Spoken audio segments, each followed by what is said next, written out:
এখানে প্রশ্নটিতে বলেছে মান নির্ণয় করো tan 17 degree into tan 40 degree into tan 60 degree into tan 50 degree into tan 73 degree. তাহলে আমাদের এই অংশটুকুকে সমাধান করতে হবে। আমরা এটা নিয়ে নিচ্ছি tan 17 degree into tan 40 degree into tan 60 degree into tan 50 degree into tan 73 degree.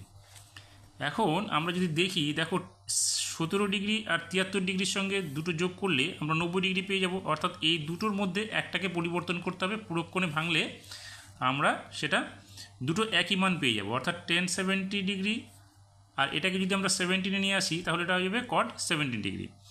ঠিক একইভাবে এখানে tan 40-র সঙ্গে tan 50-র মিল থাকবে। তাহলে আমরা এখানে প্রথম দুটোকে রেখে দিচ্ছি, দ্বিতীয় দুটোকে চেঞ্জ করছি। তাহলে এখানে কী করব আমরা, tan 17 degree into tan 40 degree into tan 60 degree. এখানে আমরা কি করলাম, এখানে করলাম tan 90 ডিগ্রি মাইনাস 40 ডিগ্রি। তাহলে কিন্তু আমাদের এটা 50 ডিগ্রি চলে আসবে। ঠিক একইভাবে এটাকে আমরা কি করব, tan 90 ডিগ্রি মাইনাস 17 ডিগ্রি, তাহলে এটা কিন্তু 73 ডিগ্রি চলে আসবে।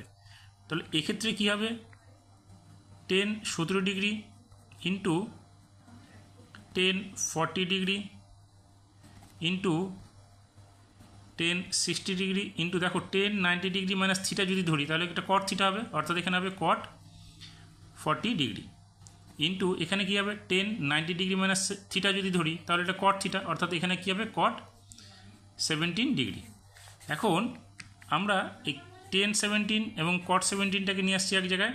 ধরো tan 17 degree into cot 17 degree into এই tan 40 আর cot 40কে এক জায়গায় নিয়ে আসছি। ধরো tan 40 degree into cot 40 degree into tan 60টাকে আলাদা করে দিচ্ছি।